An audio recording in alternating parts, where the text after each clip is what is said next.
we want to speak about our father Abraham and this idea of a covenant nation, a covenant people, and where this comes from.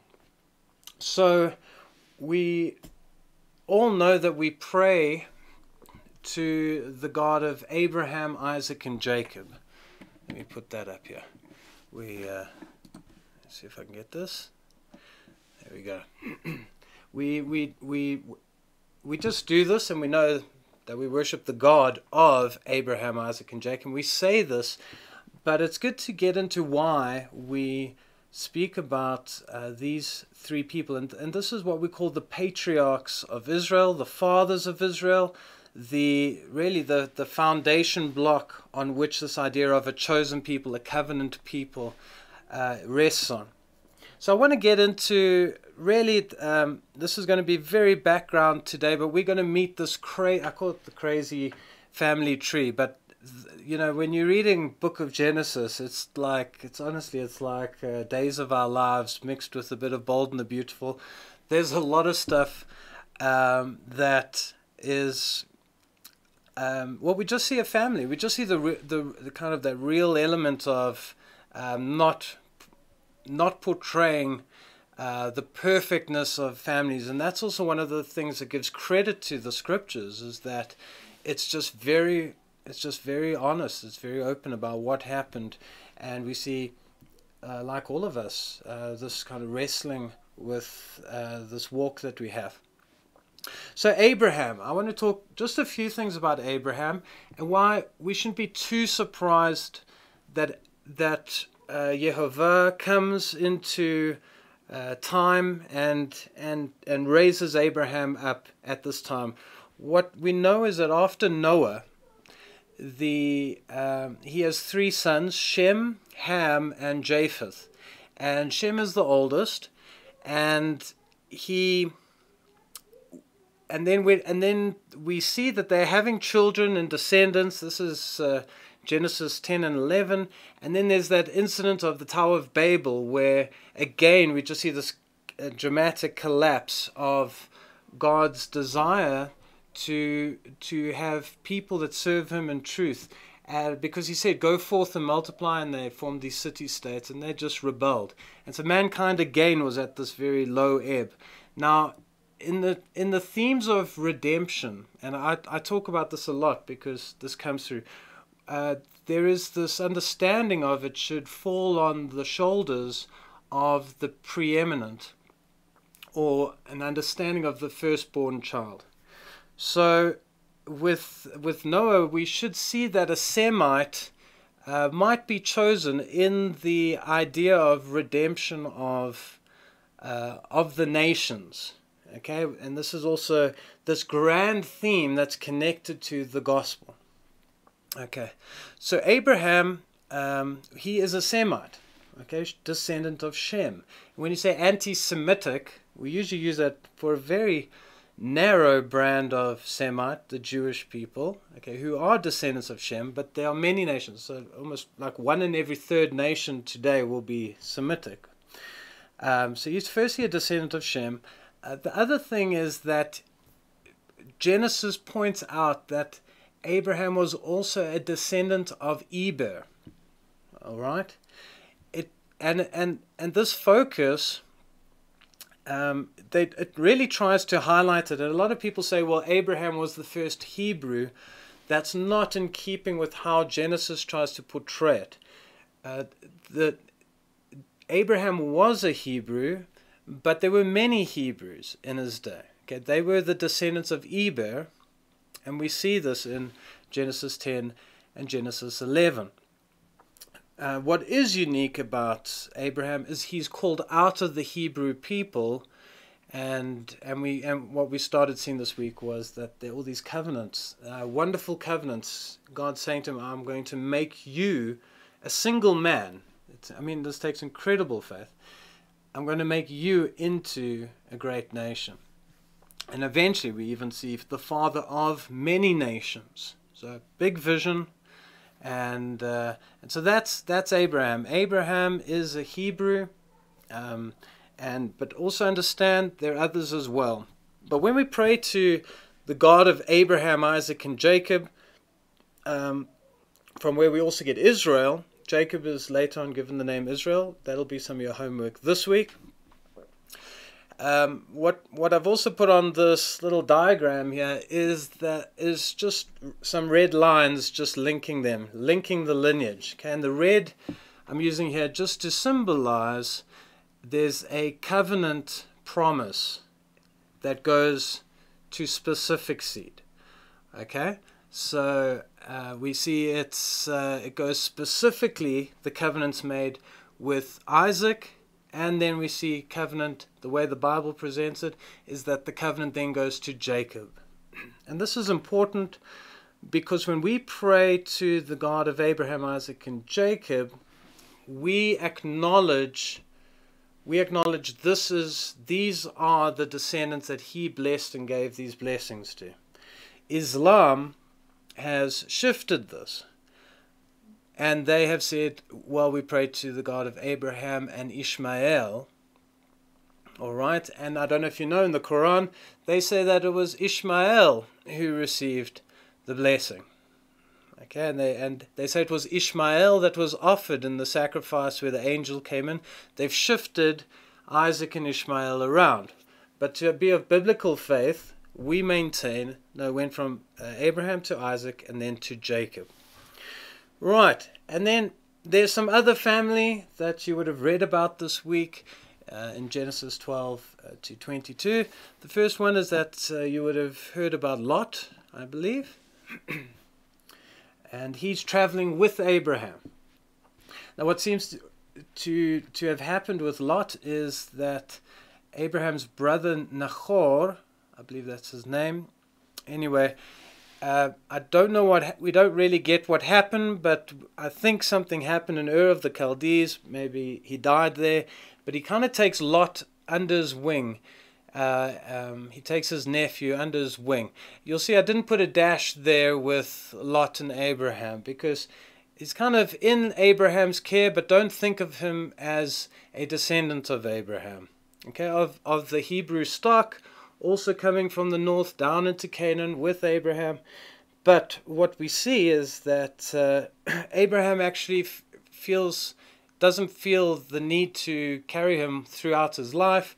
We see that they are they're shepherding, and at some point their shepherds start arguing because, well, they're too close together. And then Abraham, he releases him, and he just says, you know what, Lot, go your way. Which way do you want to go? Thanks, man.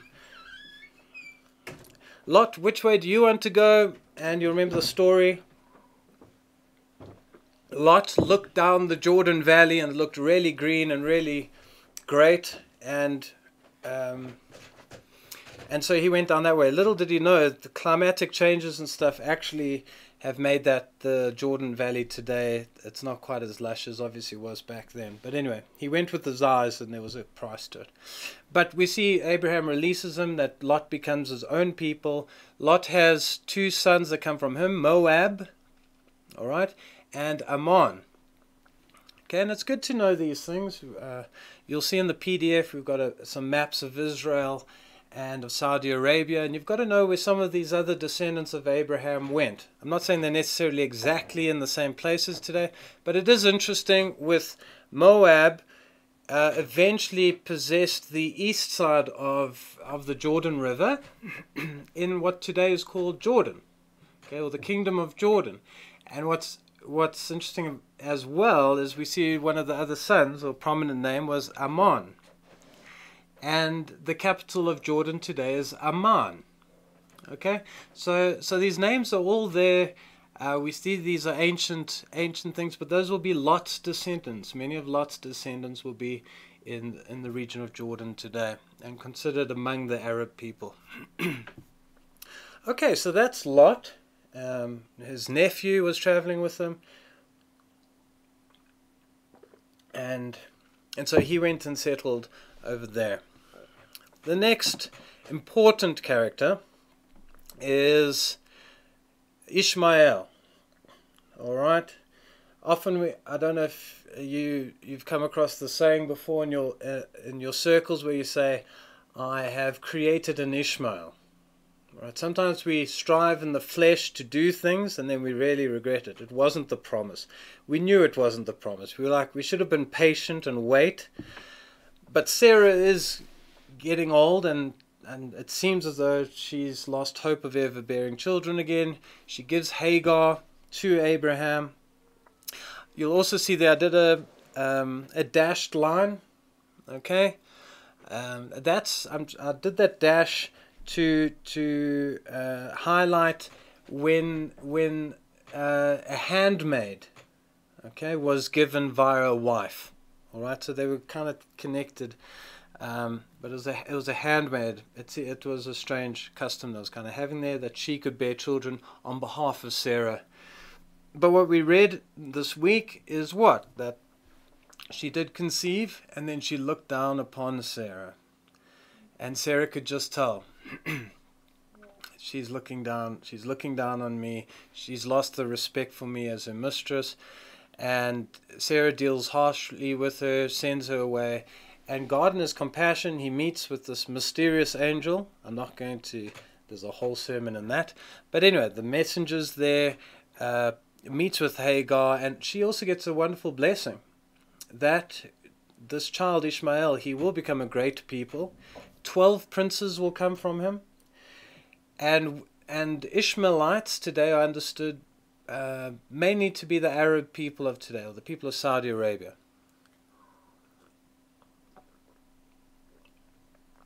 And what's interesting is, and this is something I really just want to impress upon all of you, especially when we start getting into the blessings given to Israel, is how important the words spoken by Abraham, or to Abraham, and these covenants, how amazing they are. I mean, we firstly have, God says to Abraham, Abraham, I will make your name great. And I mean, his name is great.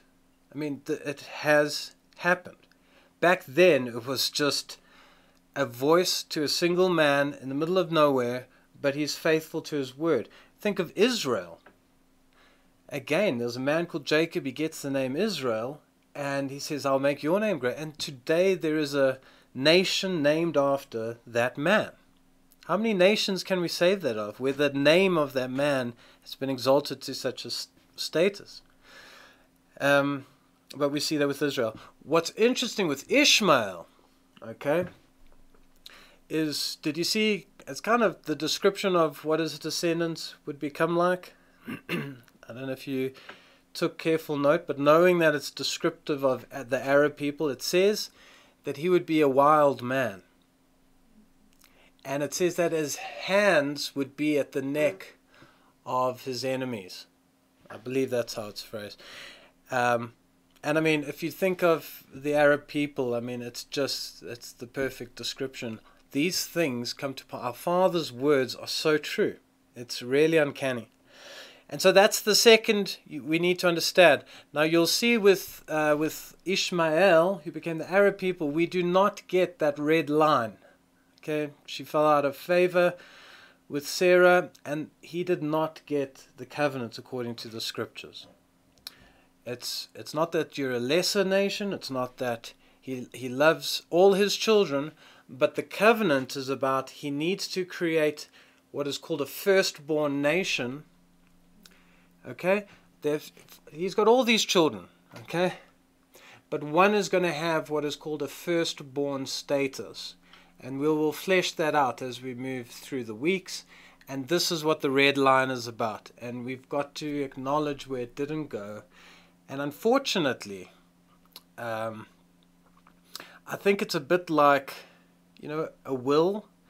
And children feel, a dad's going to leave me this. And we get our expectations on the will of the father. And this is who's going to get this piece and that piece. And often it doesn't end up how we like it, but we need to learn to respect it. And so we do pray to the God of Abraham, Isaac, and Jacob. The next principle that we need to understand when dealing with our God is that it's not about the flesh. Okay? it's kind of about the flesh, but it's not about the flesh. The flesh is there. We live this world where we have desires and wants, and we want to live out and we want to exceed. No one in life says, I want to have just a small lot in life. We all want to say, I want to do big things and great things. And but often we value people, and we give we look through eyes of respecting people with power and might and those kind of things, where actually he looks on the inward man, and often it's not about the flesh. That's why there's a scripture about more blessed is the barren woman. We're going to look at the mothers of Israel. Well, 3 of them actually really struggled with having children. Really struggled. And it's interesting. I think these are parables or metaphors for us to understand. You know what? It's the will of the Father that counts, not necessarily might and that. So I put there Keturah. Sorry, I keep looking at the screen. Keturah. After Sarah died, we just read there. It just says Abraham got married again to a lady called Keturah, and he has something like 5 kids through her. So easy after all the drama of producing a child. But this is going to come into play when I get to the matriarchs as well. But so Keturah, and he sends the children away. He says, no, the covenant is not for these children. The covenant is not for them. The next family that doesn't get the yellow line is, or nation that came forth out of Abraham, is Esau. We pray to the God of Abraham, Isaac, and Jacob. And we see that Esau, he was disinherited. He was the firstborn according to the flesh. And we're going to see, I'm going to go through scriptures where we will see that God does respect this firstborn thing. It's an important thing. But there is this greater thing of being disinherited. We don't always understand our Father's reasons, but we see that with Esau, he gets disinherited. And Esau becomes the nation of Edom. All right, you will also find this. So look for these nations when you see these old maps of Israel, and you'll generally see Israel, and then you'll see on the side, you'll see Moab and Ammon. Okay, and then you need to know these are the descendants of Lot. Okay, and Edom. Edom was typically below the Dead Sea, heading down towards the Red Sea. And some people feel, because Edom means red, because he was hairy and red, and then also the lentil soup, so there's this red thing with Esau. That might be why the Red Sea also got its name, because he was that's where they typically were settled. But we see it didn't go to him, so it's a solid line through Isaac's wife, genuine seed. But what's important is this idea of covenant and being of the promise. And what we are trying to get to is this final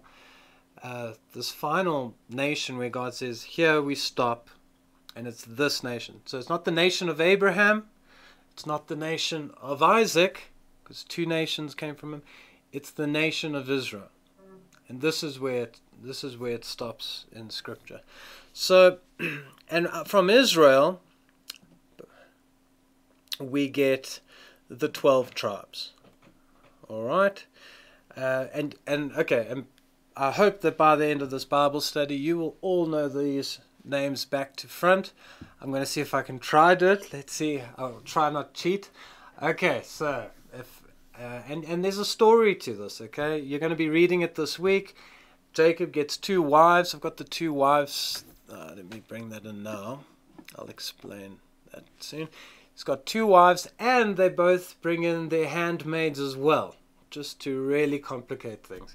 And it's at this point that that we get to this. This is the firstborn nation, all right. And that's why I've put everyone with red around them. You'll see 4 of them, however, have the line, okay, the dashes, like Hagar, who was a handmaiden to Sarah. So 2 of these ladies were handmaidens, and they found favor with their mistresses. They seemed to seem to work. I don't understand how that whole system worked, but they produce children. So let me see if we can get the story. So Jacob, by deceit, marries Leah. Oh, he's deceived, and anyway, Leah starts giving him children. The oldest is Reuben, then there's Simeon, there's Levi, then there's Judah, and after 4, that's when Rachel, she's jealous and she's not bearing children. She decides to give her handmaiden Bilhah, who gives Dan and Naphtali, and she produces Dan and Naphtali via Rachel, considered Rachel's children. And then Leah sees this and she's like, well, I can bring in my own handmaiden Zilpah. And then Zilpah produces 2, Gad and Asher. There we go. Gad and Asher. And then after all that, then she continues to produce 2 more, Issachar and Zebulun. And finally, right at the end, Rachel does eventually have children, Joseph and Benjamin. And so these are the 12, what become the 12 tribes of Israel. Very complicated family, as you can see. Now, towards the end, you'll see I've added in the mothers, and you'll see I've done this on purpose. I gave their children the same color as the mothers. Okay, and this is to just demonstrate something that I'm just noticing more and more as I study this topic, is that often the ladies are towards the back. They're not as upfront in these stories, or they're there, but they really do give the character to their children. And any man will know this, that our wives spend a heck of a lot more time with our children and in rearing them, and that our children mainly will take on the characters of their mothers. Now, this is usually a good thing, but sometimes this can also cause strife in a family. But we see this. We see that especially when we're going to get to Jacob and the 2 sisters, we're going to see that a lot of the patterns carry on through particularly their most dominant children. Okay, I'm just sowing that idea into your minds, and these issues will manifest again and again in Israel. But where I started seeing this idea of the character of the mother plays out in their children is often the children were allowed, the mothers were allowed to name the children. We see this. It seems like this hectically patriarchal society. Abraham, Isaac, and Jacob. When it comes to naming the children, often the mothers they're naming them. It's like a right that the mothers kind of had. I don't want to cause trouble in any family, but it just seems to kind of be there in Genesis, and I think that's connected to the issue of your name and your character being together. And so mothers who instill that character in a person's children, a privilege that they seem to carry. Now, the men could step in. That did happen. We'll deal with that down the road. You may remember with Rachel, she dies giving birth to Benjamin. Originally, she wanted to call him Ben-Oni, which is son of my sorrow, and Jacob just steps in and says, no, his name will be Benjamin. Just hear someone's microphone. Just hold on. Might be Nicole. Don't know. I'm just muting all of you for the moment. Okay. Lovely seeing you still. Hello, Nicole. Okay. Sorry, I muted you. Anyway, I'll carry on. So, guys, this is the family. Okay, take a good look at this. You've got to get to know these characters. You will not believe it, but these stories that are happening there, right back with Abraham, Isaac, and Jacob, they affect time. And these blessings and curses and the things going on here affect even our lives. All right, let's just take this issue of the gospel, the good news. Okay, as I said, after the Tower of Babel, the nations had lost that. There was sin that had separated us yet again, and so he starts raising up. Abraham again to start this issue. And where do we see the gospel with him? He says this, and it's a far vision, guys. It's a really far vision, but it came to pass. Hallelujah. He says to him, through you, Abraham, all the families of the earth would be blessed. And this is part of firstborn redemption. It's not just about getting fat and rich and being the esteemed one. It is about you are raised up by our Father to serve others. And we're going to get into that more and more. But you need to start understanding these, understanding these principles. Okay. So that's the family. In your notes, you will see I'm just getting it up. I've put that whole diagram there, so you've got that exactly as it's appearing there. So you have all that, and you need to go through that. Get the family tree going. Start understanding the things that are coming to play with regards to covenant and what's important. Okay, the first thing I want to just emphasize now is just to really solidify this idea of why Israel, why a chosen people. We're just so used to just saying, well, they're the chosen people, and but why? Why did he choose a people? Why the importance to appoint and anoint and to give this task? Okay, and also what I want to emphasize now, just to go through with regards to this whole story, is that often we get it completely wrong. We see this choosing of Abraham as he's special, like, and then all the other nations are pretty much, God's chosen this one, okay, and he's only special. A little bit like what happened in Jacob's family, right, where Joseph, there was favoritism, and like it led to the point where everyone else felt, well, we're nothing, right? Often the issue of a chosen people is used by some to almost represent an elitism, or that you're somehow better, or by virtue of just who you are this amazing person. And I think that's also great why this week, when you're going to read about Esau and Jacob, you're going to really see Jacob was not the greatest guy ever. He had many flaws. But our Father just needs to work with people. And the last time I read scripture, it says, for all have sinned and fall short of his glory. So this is often just about, he needs to raise up, he's respecting certain lineages, and he's working, and sometimes they disinherit themselves. But this idea isn't about elitism.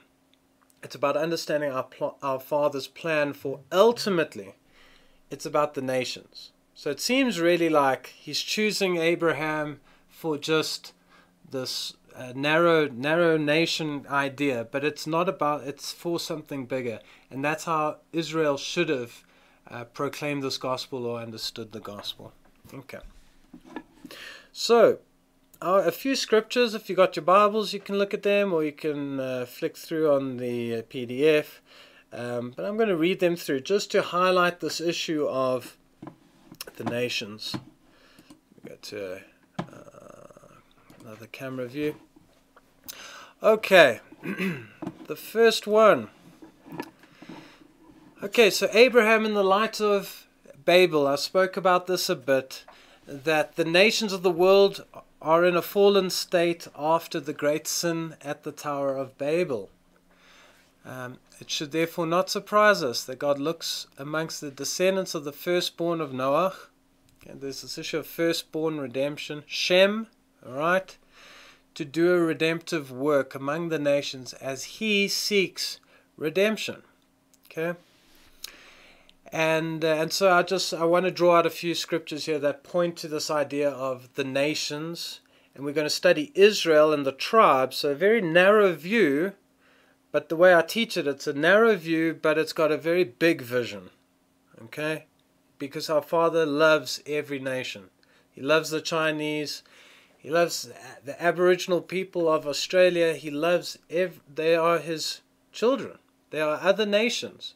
It's like in any family, you have a firstborn, but just because they're the firstborn, and maybe according to the scriptures there are certain privileges there, it doesn't make you love any of the other children any less. So the idea of redeeming the nations, I want us to just bring out here a bit. So just some scriptures for us to meditate on a bit. The first is Exodus 9:16. Here it speaks about with Moshe, I've raised you up for this very purpose, that I might show you my power, and that my name might be proclaimed in all the earth. Okay? Again, it seems narrow. Moses and this Israel thing is just, these people are great. No, it's much bigger. It is that his name and his witness would go through all the earth. Psalm 148. Here's man after God's own heart writing a song, and guys, very different spirit to what we get in first century Judea.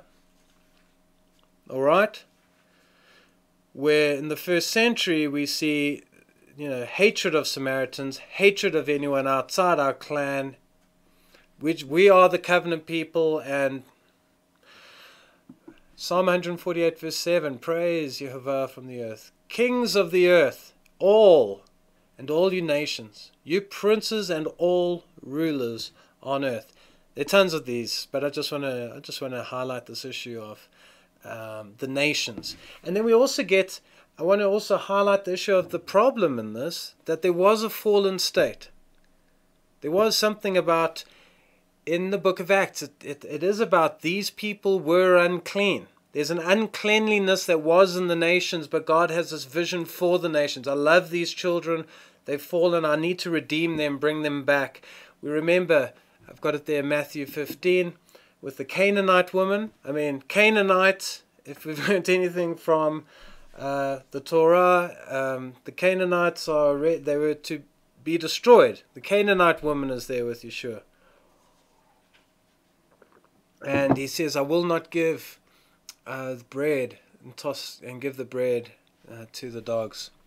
It belongs to the children. I shouldn't cast it to the dogs. There was this fallen nature. There was this fallen state that was there that Abraham lived in. The nations had fallen, but his desire was for something greater. And even though Yeshua is harsh on this lady, it was a reality when it comes to when he was living. And we're going to get into the reason for the cross, how suddenly the nations come into play again. But we see the separation. But even Yeshua, even though he's so harsh on this Canaanite woman, what does he say? When he's rebuking everyone, throwing over tables and all of that in the temple, Isaiah 56. And the context here is about the foreigners and strangers who take a hold of my covenant.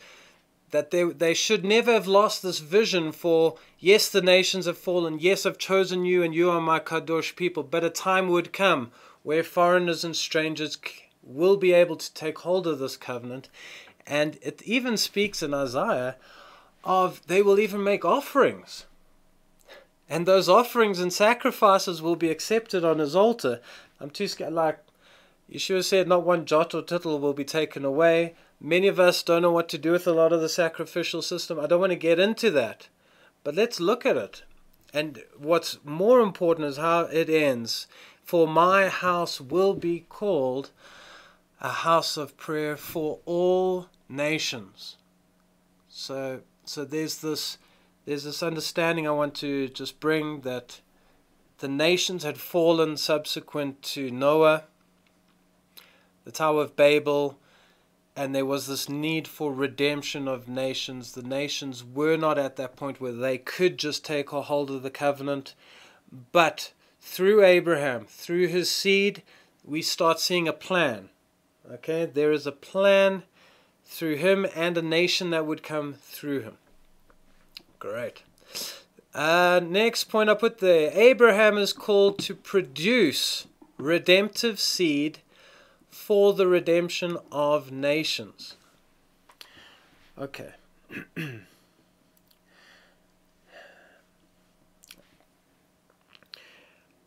Often our Father will raise up people, I was saying this earlier, to help those who are lower down. There's specific esteem given to some people to try and so that they have the power to redeem.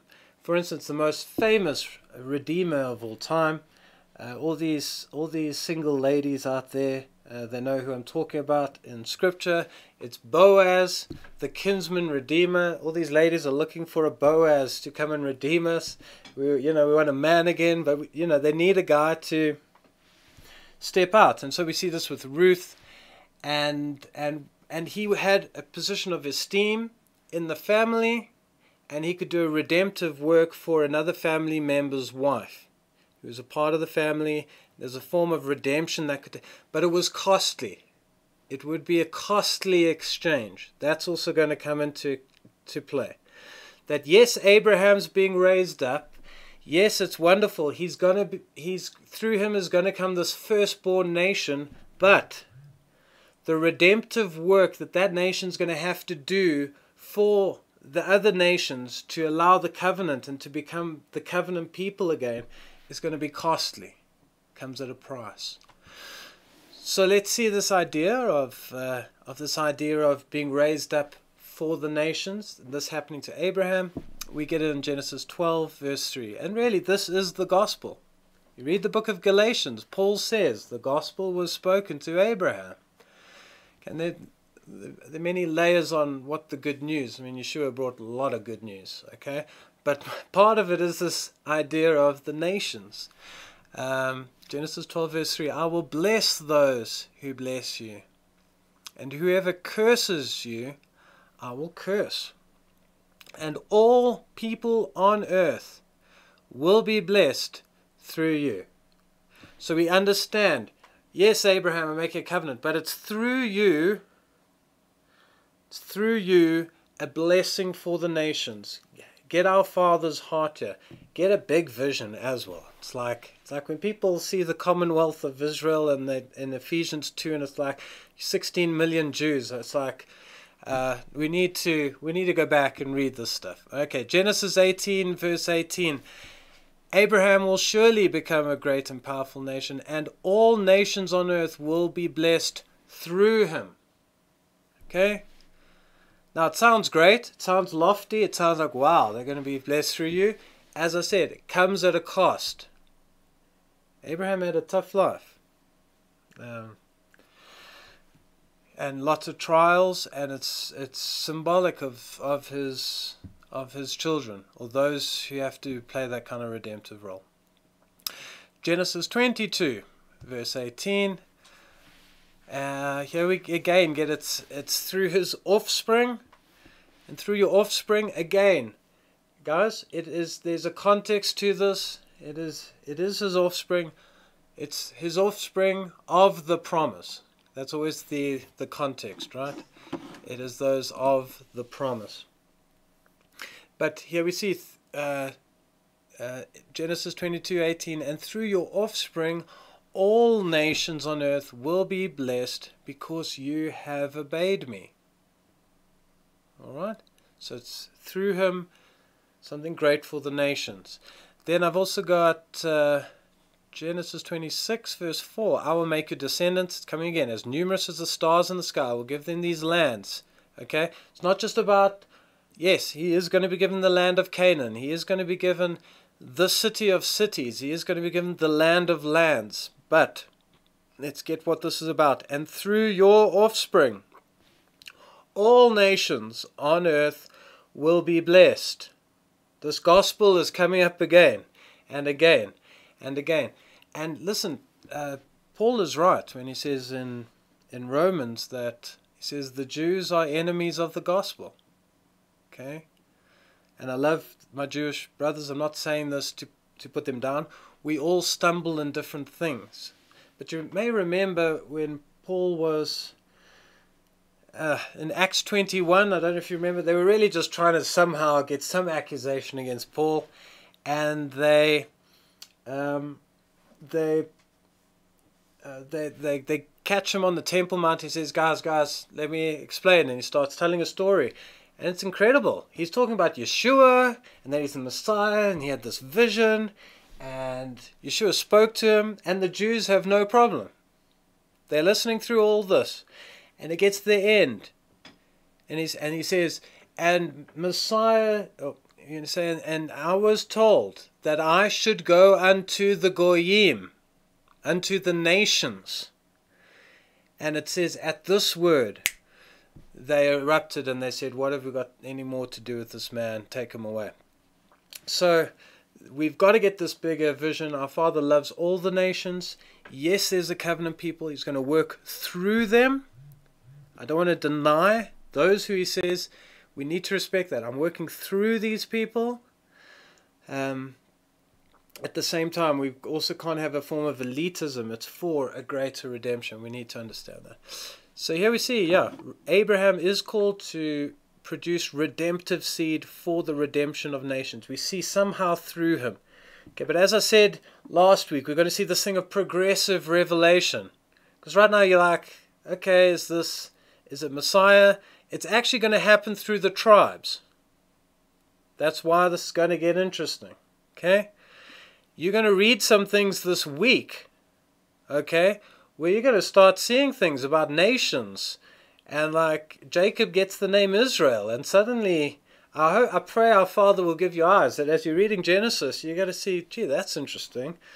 One is Genesis 35 verse 10, where God says to Jacob, you're no longer Jacob, you're Israel, and through you, a nation and a company of nations will come through you.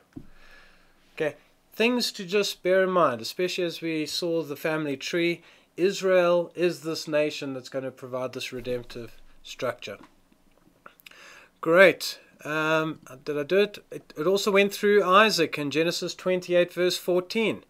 This idea of the nations. Your descendants will be like the dust of the earth, and you will spread out to the west, the east, and north, and to the south. All peoples on earth will be blessed through you and your offspring.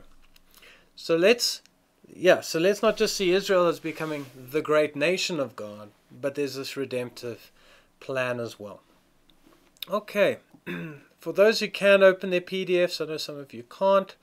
If you have a computer, maybe you can try Google a map of ancient Israel. That might work.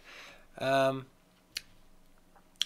we can have a look and get to know the topography a bit, and perhaps we can understand a bit of Abraham and his descendants, where they were settling, and so we can understand the different allocations. Okay, I've got it on page 3.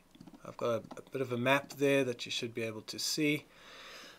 Okay, I don't want to go over this again. Like I just went through the whole family tree. I'm going to look at the map here. I'm going to just go over it again, just to get your minds to understand everyone in the story.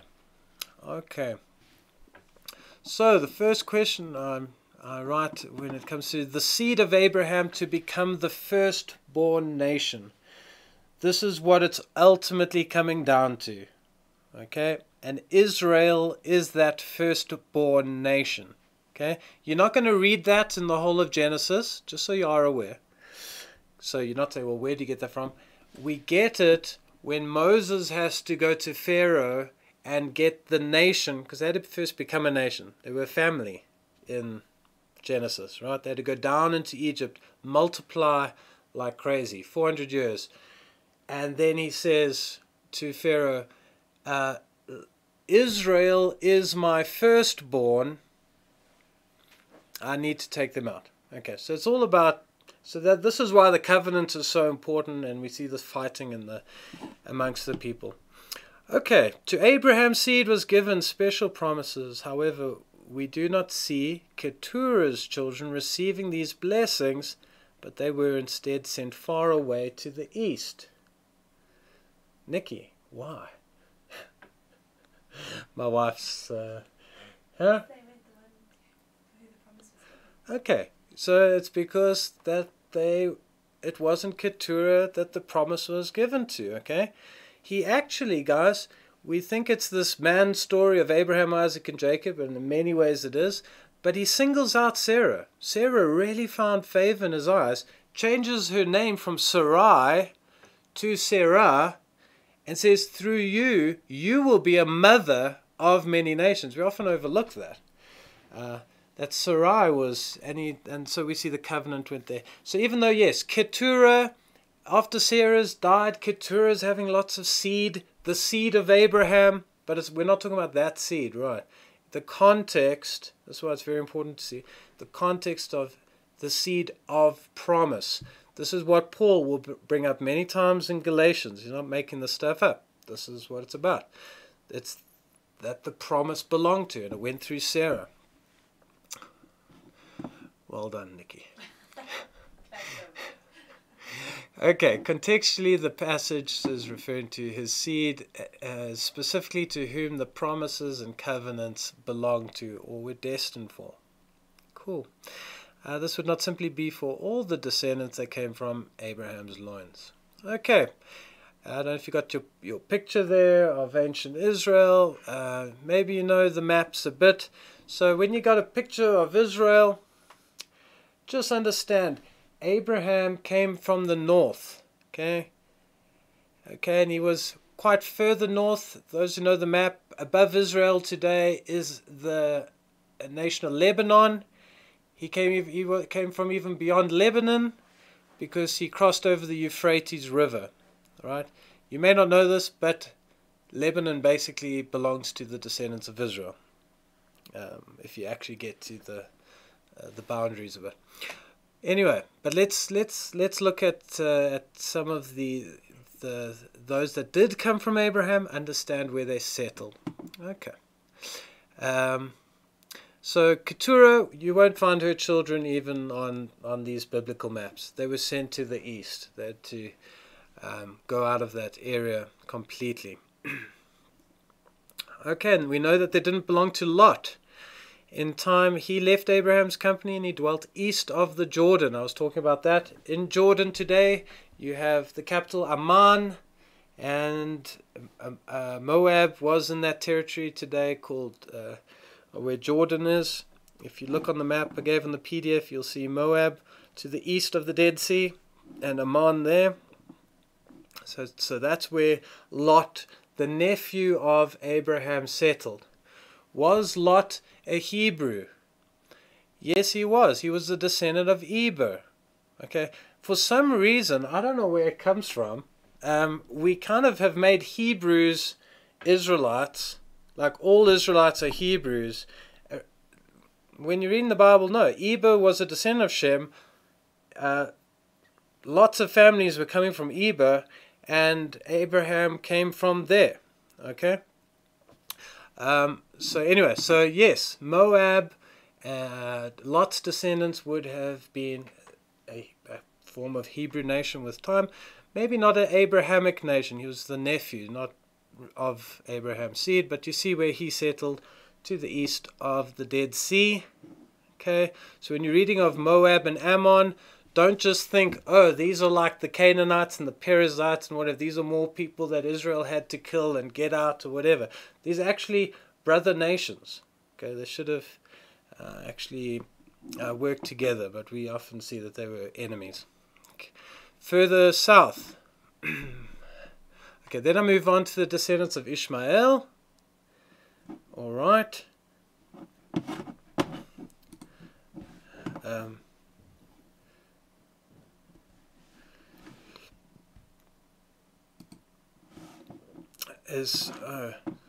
So have I messed up the recording? I see people have put things in the chat. Charmaine. I didn't see that. Just hold on. I think I did. No, I am recording, Charmaine. Yeah, but not on Zoom, so none of you guys have to worry. Okay, of being on YouTube and all of that. Okay. Let's. So you got the picture there of Edom to the south, and guys, I also put a picture in there of Saudi Arabia. You need to know where that is. Okay, these are the descendants of Ishmael. All right, Abraham was the father of many nations. It's absolutely incredible. Okay, and our father is faithful. I mean, we see that the descendants of Ishmael have become a mighty nation. Semites as well, all Semitic peoples. So I've just written here, the descendants of Ishmael are known through history as the Chagarim. Okay, they'll call themselves, that comes from Hagar, the Chagarim. They'll often call themselves Ishmaelites or Arabs. And Arabs rule with the sword. Okay, I mean, it is all about the sword. It is this. We know their culture. And it shouldn't surprise us that this week we're going to read about Joseph, okay? And who does he get sold to? He gets sold to Ishmaelites, the slave trade, okay?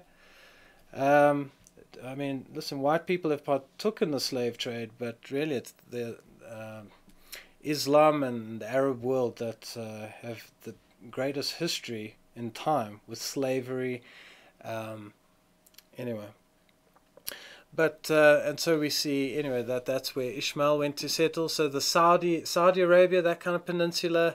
I haven't spent a whole lot of time trying to really understand it. But Paul does say in Galatians, he speaks about Sinai, which is in Arabia. Okay, which is south of Israel. So we definitely know that much. And Moses was tending the flocks of Midian, and so I lend towards the idea of it not being in the Sinai Peninsula, but across further east. But anyway, so we had that was always understood to be Arabia, the southern land, and that's where Ishmael was located. So he went further south, and we can see he took up a huge amount of land. When you compare it to Moab and Edom, I mean, it's massive, the whole Arabian Peninsula. Okay.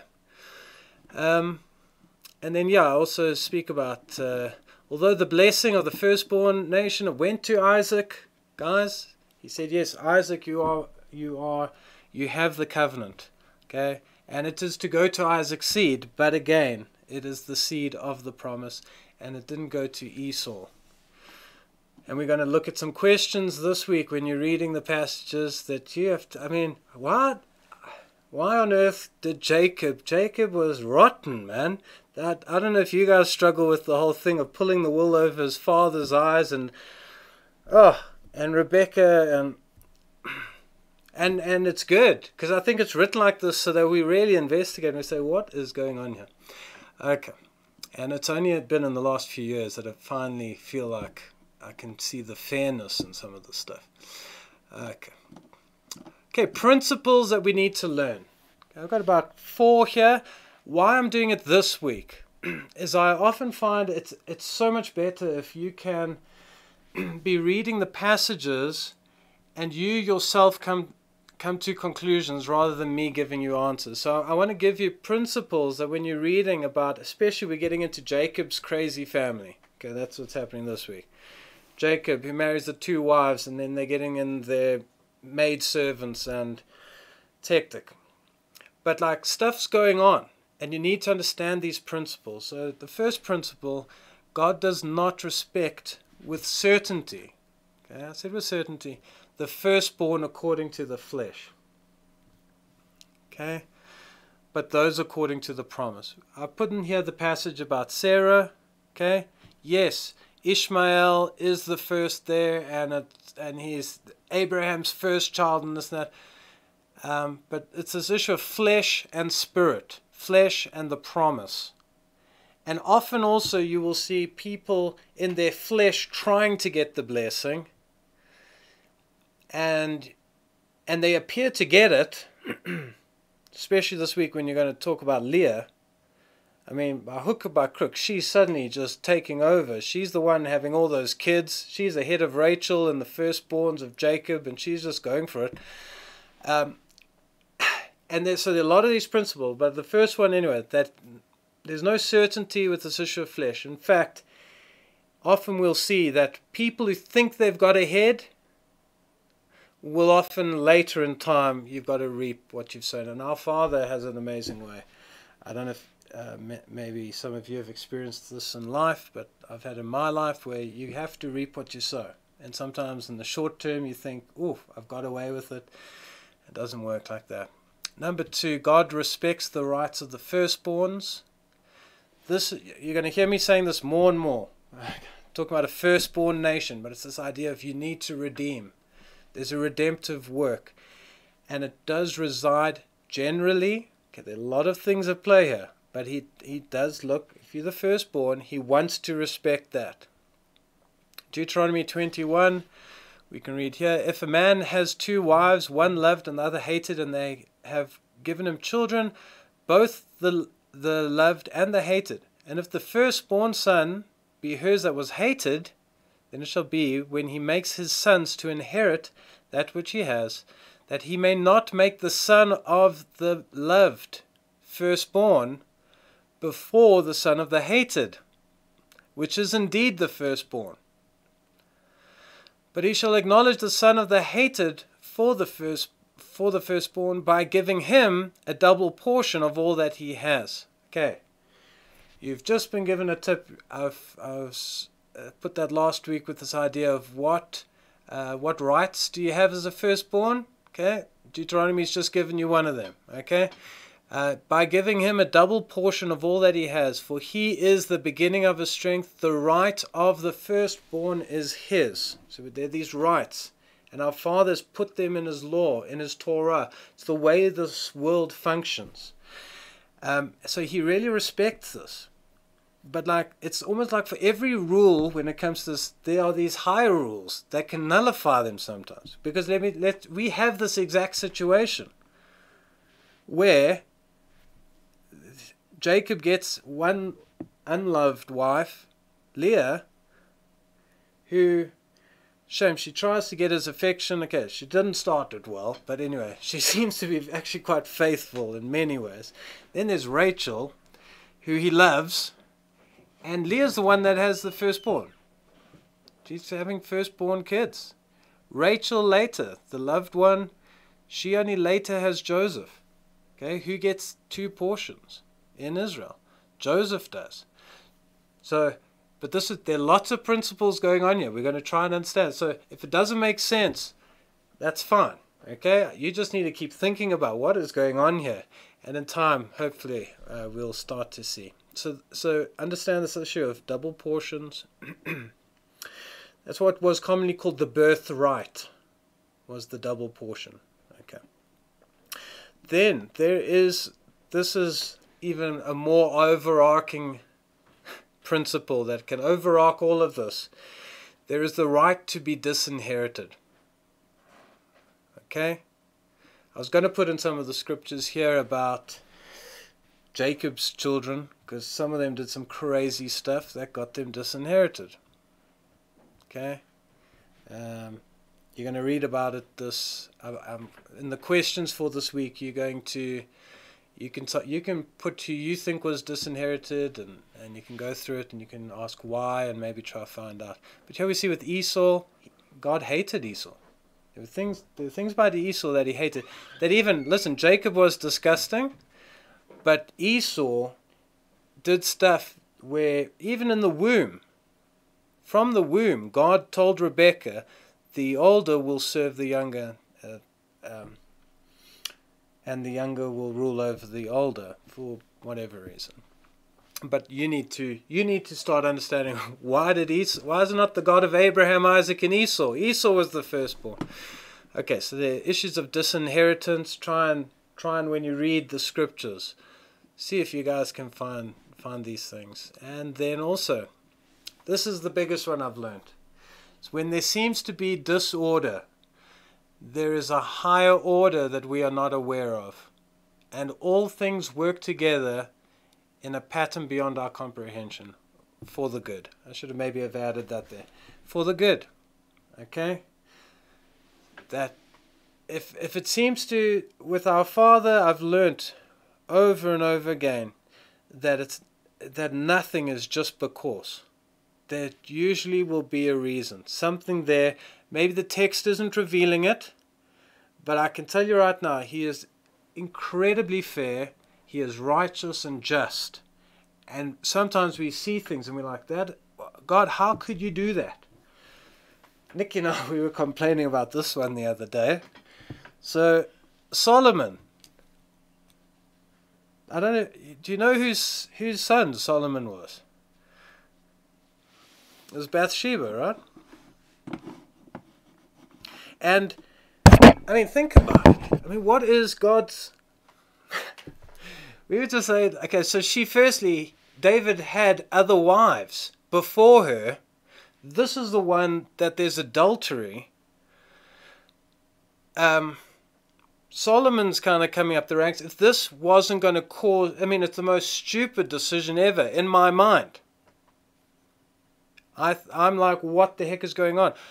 But, you know, because it's only going to cause dissension. He's got older brothers. We see exactly what happens with Absalom, and you can kind of understand it. Like, I mean, I would have been pretty upset myself. Now, I know I have no right. It's the Father's will. It is Yehovah that anoints. But some of these things we just don't get. But let's be aware of it. And let's maybe try and say, Father, what was the reason? Why are you doing this? What? And we often will find there is reason in all these things. So, guys, when we're reading about Esau, Jacob, with these two sisters. By the way, that's also, I put that in here.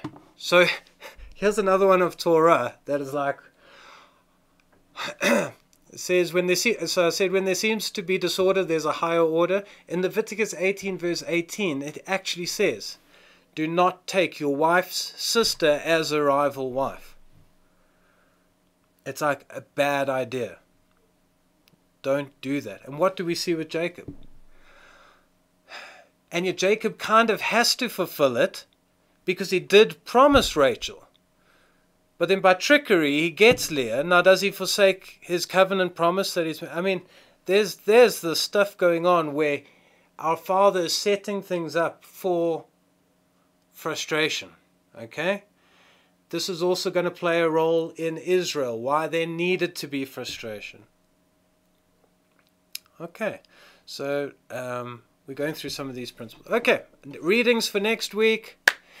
Let me just try and mute a few of you. Okay, readings for next week, guys. Have a look at, we've got Genesis 28 to 31. It's all on the PDF. Genesis 35, 37, 39, 41 and 42, 48 and 49. So we're working through, there's not much for Isaac. Isaac seemed to just have a really nice, peaceful life. No problems. Just one wife. That's the way to do it. And then anyway, and then we get into Jacob and his family, and it all starts again. But so read through those passages, and I've put in a few questions here. I can start your brains going now. Again, maybe after what I've been sharing after this week, maybe you're going to be able to answer some of them. I don't know. But it would be interesting to see how you do. Why do you think Esau lost his inheritance via trickery? Okay, do you think Jacob inherited it by trickery? Well, do you think God would allow that? Is it that kind of kingdom where if you sneaky boy and you do this, you're going to get it? And like, I ask the questions so you guys can work through these hard questions. Can you see a passage that describes Jacob's role in the gospel message. I've been sharing this gospel message. How have I described it? Raising up you, Abraham, Isaac, Jacob. Through you, all the families of the earth shall be blessed. So when you're reading through these chapters, bear that in mind. Look for that kind of one for Jacob. Okay. Like Abraham, we see Jacob giving the tithe to Jehovah.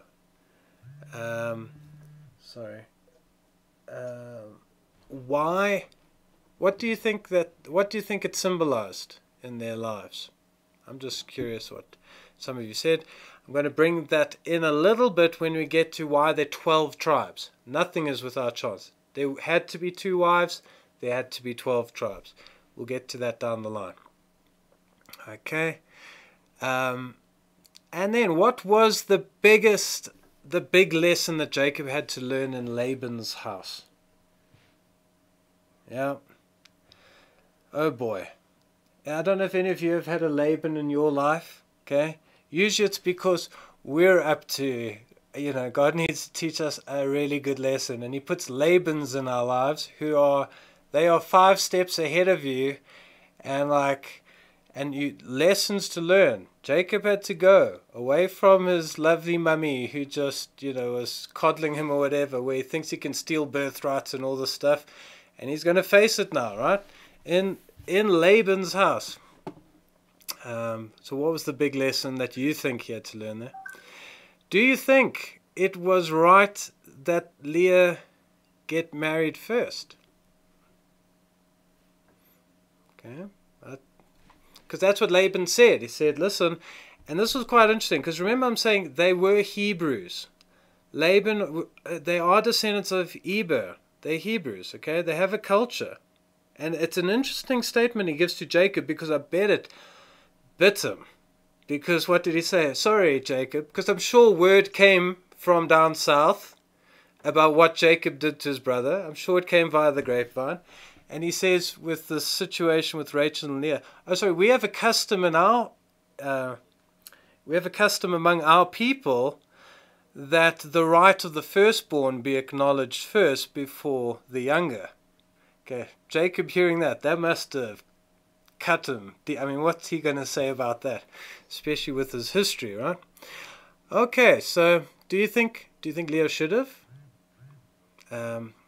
Why would God orchestrate Jacob marrying 2 sisters when this appears to go against his own word? He says, a rival wife, this is a terrible idea. We read the scripture, and I often saw it as, wow, Lord, you are losing control of this situation. What is going on? Jacob's now got 2 wives and all this happening. He is so much ahead of us. So maybe you have some ideas. You can maybe put those down. Get your thoughts out there. Why should Leah? So this is the trickery thing again, eh? Why should Leah start having, and it says Leah wasn't loved because she deceived Jacob. The love isn't going to be too great after that. But then God looks upon her with favor, opens her womb, and she's producing firstborn children. She's ahead of Rachel. She is completely ahead of Rachel when it comes down to it. So why should Leah bear the firstborn children? Because God could easily have closed her womb 7 years for. We see this in Scripture. Didn't she behave in trickery and deceit, and yet God chose not to close her womb, but Rachel's? Why could Leah not find the affection of Jacob, though she tried so hard to find favor in his eyes? A very sad picture. And at the end of the day, I actually think Leah was a great wife. But we see she just struggled in that area. In what way was Rachel like Rebecca and Sarah? These matriarchs of the promise, often we see a pattern that's coming through to help us understand the issue of the flesh and the spirit. Why do you think Rachel took household gods with her when she left her dad's house? There are no right or wrong answers here, guys. academics are debating all this stuff. I have what I think the reasons are, but maybe you have some reasons. Rachel, when it came time to leave Laban's house, says she took the teraphim. Some people say it was to make up for the wages that her dad hadn't given Jacob. But anyway, so maybe you have ideas about the household gods. Genesis 31 verse 42.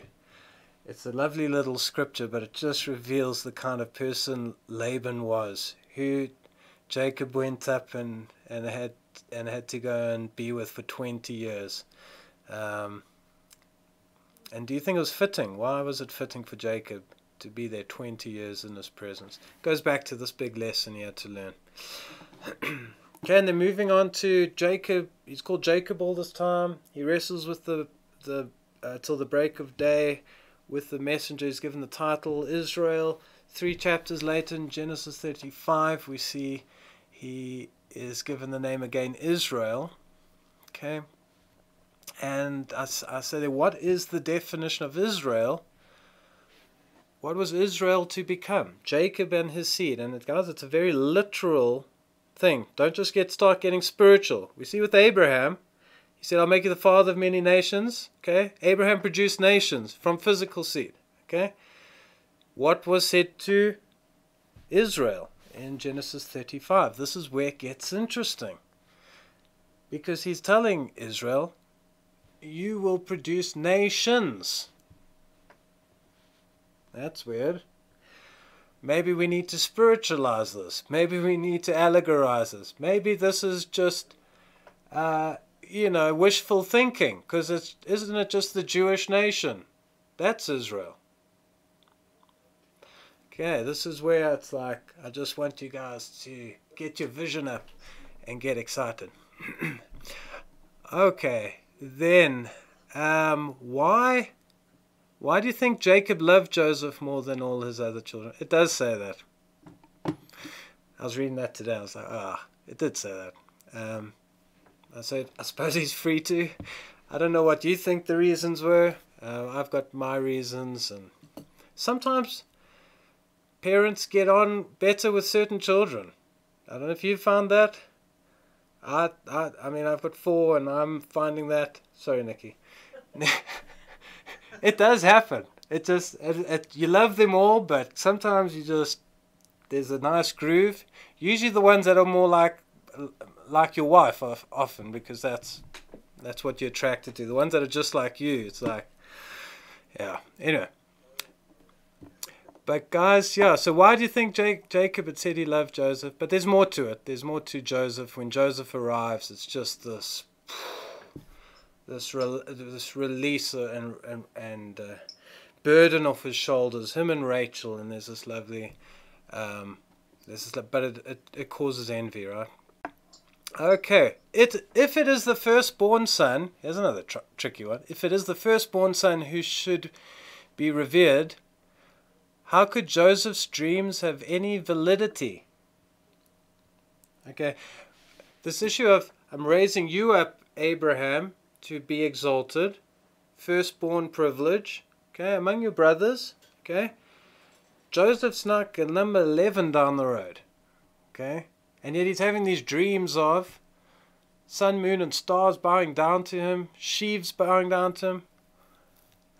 Maybe you've got some understandings there. How could this be possible? Why should it not surprise us to hear that Ishmaelites took Joseph to Egypt? Okay, I think we should all start understanding that with Ishmael and who he became. And at the selling of Joseph, I should also say this, guys. It's at this, so they're all the brothers, and they decide to sell Joseph, all the brothers but Benjamin. We start seeing one of Leah's children start standing out, like just having a bit of ascendancy above his brothers, making decisions. Anyway, try and see that. Also in the story of Joseph, at the end of his life, when they're coming back to Egypt and they're getting trapped and they don't know what's going on and this and that. Also, again, one of the brothers starts standing up, seems to be gaining in some kind of preeminency amongst the family. Try and understand that and look out for that. Okay.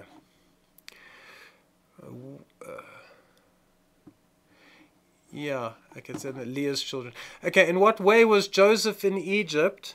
So Joseph being in Egypt, a bit like Jacob with Laban. Certain things, when you read the story of Joseph, you're like, yeah, wow.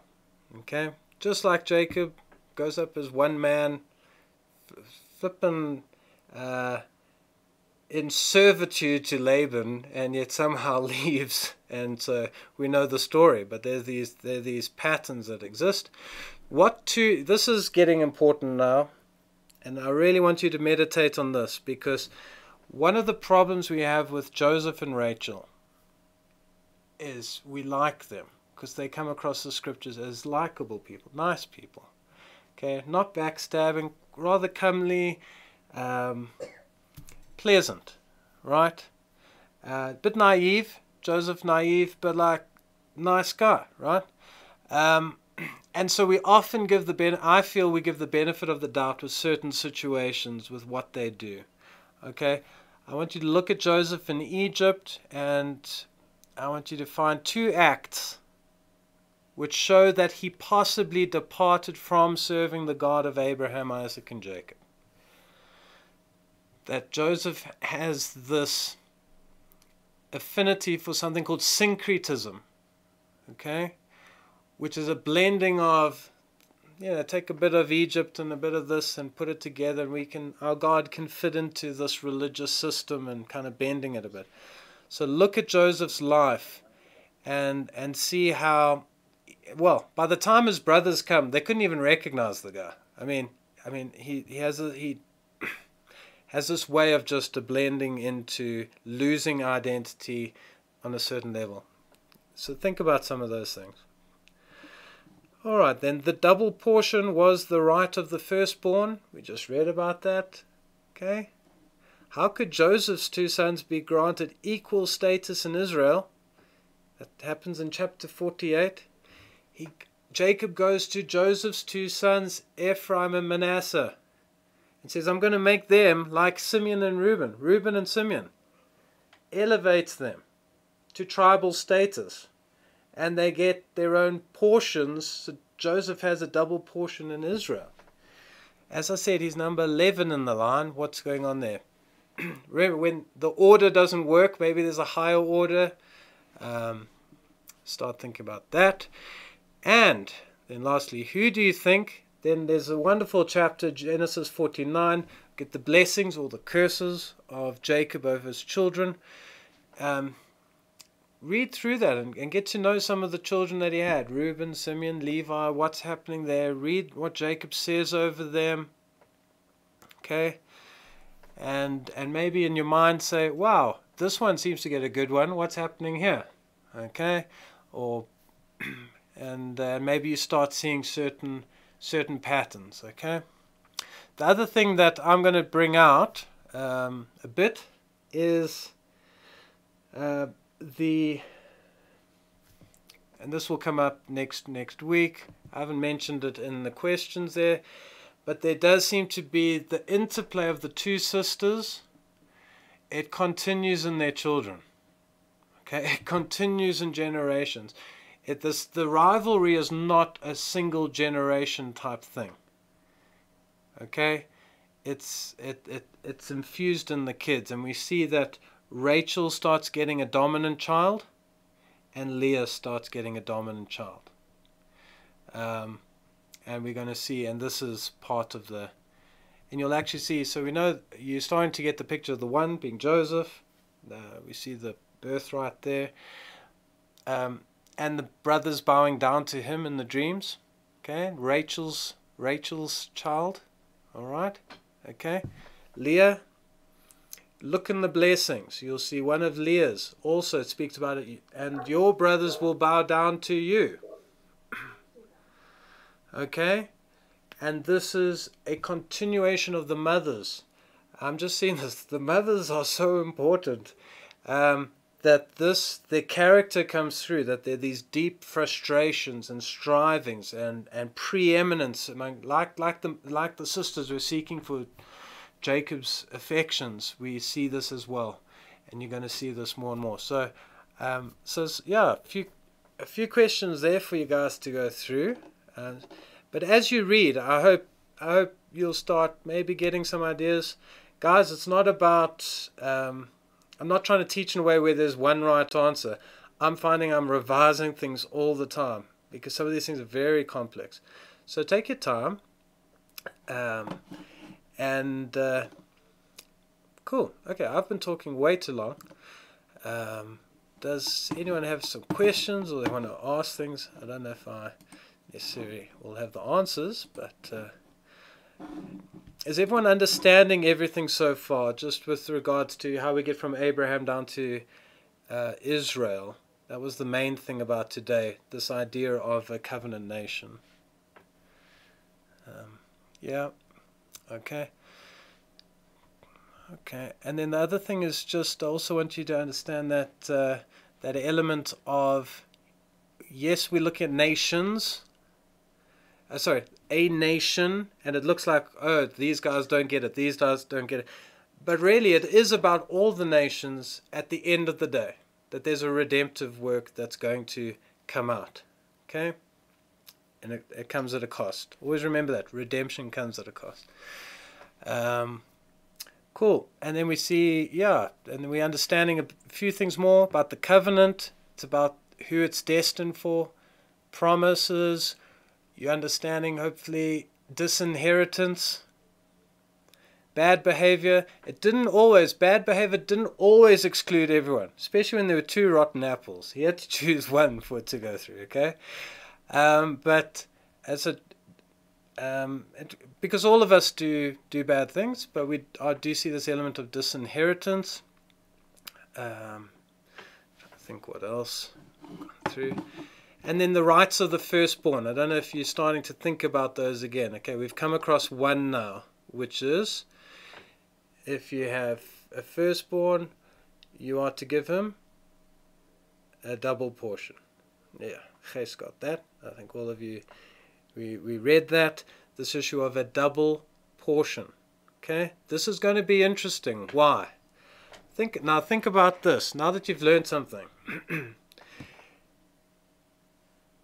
Okay, so this is going to come, it'll flesh out down the line, but we're learning cool things, okay? So, when Moses goes to Pharaoh and says, Israel is my firstborn nation,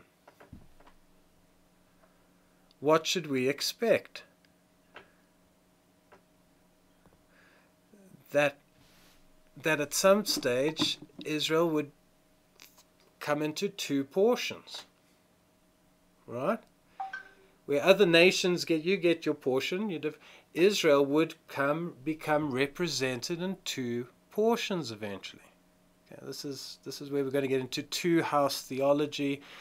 But you're going to just start seeing it in the scriptures. But once we know these principles, we can start adding on that. Cool. Okay. I'm going to leave some of the others because in other weeks we're going to deal with some of the other firstborn privileges. But maybe spend also some time thinking about that, like what other elements you think. And maybe don't go in a nation sense. Think in a family or in a clan. Let's say the clan of Abraham. If Abraham's the preeminent one, what kind of authority or special rights might be in him? So we've discovered the idea of the double portion. Okay, but there are actually 5 that I've uncovered in Israel. That there are 5 rights that belong to firstborn. Think about some of these things. Okay. Does anyone want to have a go? Maybe thinking of what some of these other rights may be there. I think I've unmuted most of you. If you want to unmute yourself, you can. Well, as far as I know is one. Authority. one. Nice. Okay, authority, we could work on that a bit. In what ways? Okay, so you're right. Okay, so what kinds of authority? Well, okay, so the one type of authority most certainly that was bestowed upon a firstborn was obviously a rulership or leadership of the clan Very nice. or the tribe. So that would be a double portion or the ruler of, or the leader of the family, would be the authority that you would be bestowed in the event of getting a full firstborn blessing. So you get the double portion and authority. Okay, and I think with the blessing with Jacob's blessing, he actually split that. Jacob actually split that, if I can recall now. He gave authority to Judah, and he gave the double portion in essence to Joseph's sons. Very good. Very good. And the authority side, okay, so that's brilliant. So you'll see this in Genesis 49. I think that's where. Yeah. So it says the scepter to Judah, and the sons will bow down to him. So we got that. Okay, so we got that coming through. Cool. And how else? Here's one. I always thought Reuben was stripped of all firstborn. I thought he was stripped of all firstborn possible rights, but there is actually one that I see is still respected in Israel concerning Reuben. Does anyone want to think about that? Okay, and it's a very simple thing. Okay, so when I write a letter, okay, I sign it, Andrew, Nikki, okay, and then who should I put next? I should put Sam, right? He's my oldest, for those who don't know. Okay, I'll go Samuel, Abigail, Joseph, and Elizabeth, okay, the baby, right? What we see with the genealogies, okay, here's another. There is a respect still given to Reuben, okay? He will be, there's an order of when they were born in the rank. We'll often see that still maintained, okay? So I'm giving you that one. So that's the kind of the mention or first mention in the chronology. So that's one that we don't think of these things, but we do these things without, we give this kind of honor. Okay, another one. I'm enjoying this, trying to get you guys to think. Abraham did things that when we get to the nation level, the average person could not do, because Abraham had within him all these kind of firstborn rights, okay? But they can't, as we've seen, they're getting pieced out, right? Judah the scepter, Joseph double portion. Okay, what else could we not do that Abraham could do? Does anyone want to have a go at that?